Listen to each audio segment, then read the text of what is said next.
बिहारचे निकाल आता लागले जवळपास निश्चित झालेले आहेत. तुमचा बिहारच्या निवडणुकीचे निकाल सकाळपासून जाहीर होत आहेत.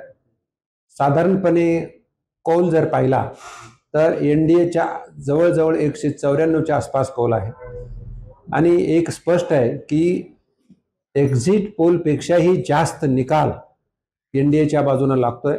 त्यामध्ये Bharatiya Janata party number 1ची party आहे, Janata Dal United number 2ची party आहे आणि नंबर 3 म्हणजे LJP चिराग पासवान यांची पार्टी आहे. एकंदरीत हा सर्व जनतेने जो कौल दिला आहे तो प्रधानमंत्री नरेंद्र मोदी साहेब यांच्या कामावर विश्वास ठेवून, त्यांच्या नेतृत्वावर विश्वास ठेवून आणि त्याचबरोबर तेथील मुख्यमंत्री यांच्यावर विश्वास ठेवून हा कौल दिलेला आहे. आणि यांचा आम्ही भारतीय जनता पार्टीचे कार्यकर्ते पदाधिकारी आनंदात आहोत की जनतेने योग्य तो कौल दिला.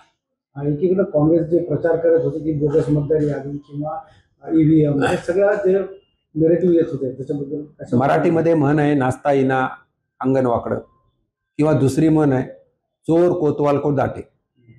म्हणजे खरे तर चोरी करणारे काँग्रेसवालेच. आम्ही म्हणतो डबल मतदान यादीमध्ये नावं असतील तर ती काढली पाहिजे. इंटेन्सिव्ह रिव्हिजन जे आहे वोटर्स लिस्टचं हे होऊ नये म्हणून काँग्रेस आणि सर्व पार्टीने एकत्र येऊन मागच्या मान्सून सेशनमध्ये विरुद्ध घोषणा दिल्या आणि आता पण तेच आहे. पण उलट निवडणूक आयोगाने सांगितलं की आम्हाला मतदार यादीचं रिव्हिजन करायचं आहे. वर्षानुवर्ष 30 मतदार आहेत आणि ते करतायत, ते करेल त्यांना विरोध आहे. म्हणून काँग्रेसचं हे नाचता येणं अंगण वाकडं असं आहे. त्यांचं काम काही राहिलेलं नाही, जनतेमध्ये त्यांचा विश्वास नाही आणि 60 वर्ष त्यांनी राज्य केलं. भारताला एक विकसित राष्ट्र बनवायचं होतं, ते काही त्यांच्याकडून झालेलं नाही आहे. पण प्रधानमंत्री मोदी साहेबांचा नारा आहे 2047 पर्यंत आम्हाला भारत देशाला विकसित राष्ट्र बनवायचं आहे आणि त्यासाठी सर्व 140 करोड जनतेला घेऊन प्रधानमंत्रीजींच्या नेतृत्वाखाली आपल्याला काम करायचं. बिहार निवडणुकीचे परिणाम महाराष्ट्रातल्या स्थानिक स्वराज्य संस्थेच्या निवडणुकीत दिसतील का? नक्कीच बिहार निवडणुकीचे परिणाम महाराष्ट्रातील स्थानिक स्वराज्य संस्थेत दिसतील. नगरपालिकेच्या नगर परिषदच्या निवडणुका चालू आहेत, त्यामध्ये भारतीय जनता पार्टी नक्कीच नंबर 1चा पक्ष होईल आणि महायुती सत्तेवर येईल. भाजपाने स्टार प्रचाराची यादी जाहीर केली, तुम्ही त्यामध्ये स्थान आहेत. आता काही ठिकाणी तुमचे मित्रपक्ष तुमच्या विरोधातला होता, तर त्यावेळेची रणनीती काय असणार आहे? रणनीती अशी असेल की महायुतीची सत्ता यावी ही पहिली रणनीती आहे. काही ठिकाणी लोकल समजा युती जरी झाली नसली तरी त्या ठिकाणी आम्ही एकमेकाच्या विरोधात लढू आणि एकमेकाच्या विरोधात लढून आम्ही नंतर महायुती करू. पण महायुतीची सत्ता आम्हाला आणायची आहे एवढंच आम्हाला समजतं. इकडे विजय जो आहे, विजयाचा गुलाल आपल्यावर पडलाय, तिचा देखील यश तुम्हाला प्राप्त झालंय, काय भावना? बिहार विधान सभेचे निकाल हाती येत आहेत, काउंटिंग चालू आहे. यामध्ये एनडीएला जवळजवळ 195च्या आसपास लीड मिळाली आहे. एकंदरीत निकाल लवकरच जाहीर होईल आणि एनडीए अत्यंत 2/3 पेक्षा जास्त मतांनी सरकार बनेल अशी आम्हाला आशा आहे. त्याबद्दल मी जनतेचे आभार व्यक्त करतो.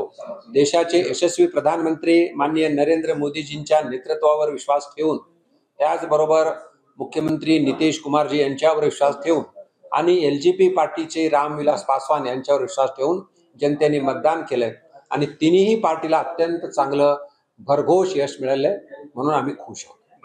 विजयामागचं काय सूत्र आहे, काय गणित होतं, कोणता तुमचा फॅक्टर जो होता त्या ठिकाणी यशस्वी ठरला? विजयामागचं एकच आहे की अंतिम गरीबातल्या गरीब माणसाला राज्य शासन असेल किंवा केंद्र शासन असेल वेगवेगळ्या सुविधाच्या माध्यमातून त्यांना मदत कशी मिळेल, हे मागच्या 5 वर्षाचं काम आणि माननीय प्रधानमंत्री मोदी साहेबांच्या नेतृत्वामध्ये जे केंद्र सरकारमध्ये जे कामं होत आहेत त्यावरती जनतेला एक विश्वास निर्माण झालेला आहे. म्हणून जनतेने मला वाटतं एनडीएला मतदान केलेलं आहे. परंतु विरोधकांचा जो आरोप असतो की कुठेतरी वोट चोरी, याद्यांमध्ये घोळ, रिपीट मतदार, हे आरोप जे आहेत ते यानंतर काही होतीलच का? मराठीमध्ये म्हण आहे नाचता येईना अंगण वाकडं, कोतवाल को चोर डाटे. जे चोरी करणारा चोरी करतो आणि कोतवाला तोच म्हणजे रक्षक करण्याला दाटतो, अशा प्रकार आहे. खरं तर एकदा मतदार यादीमध्ये डबल मतदार असतील तर ते डबल मतदार काढले पाहिजे.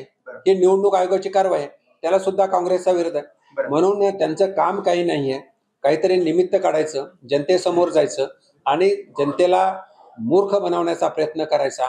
पण जनता अत्यंत हुशार आहे आणि काँग्रेसच्या कुठल्याही घोषणाला बळी न पडता जनतेने अत्यंत चांगला कौल दिला.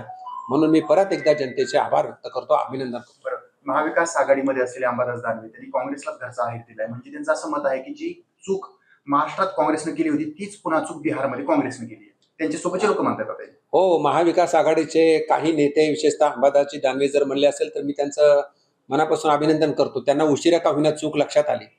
जर महायुतीमध्ये असताना त्यांनी काँग्रेसबरोबर जर गेले नसते तर आज ते आमच्याबरोबर सत्तेत असते. त्यांना उशिरा सुचलेलं शहाणपण आहे. काँग्रेस नेहमीच चुका करते. आता तरी शहाणपणा करून काँग्रेसची युती तोडावी आणि आमच्याबरोबर यावं.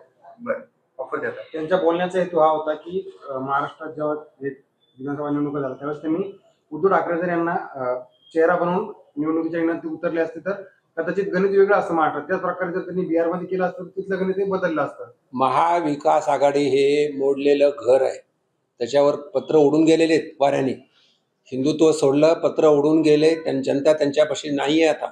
म्हणून त्यांनी उद्धव ठाकरेंना चेहरा करा का राहुल गांधीला चेहरा करा का आणखी नवीन चेहरा तिसरा द्या, काही फरक पडणार नाही आहे.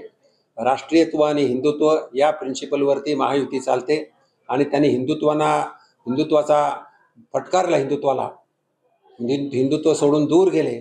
म्हणून महाविकास आघाडी विशेषतः उभाटाला दणका बसला.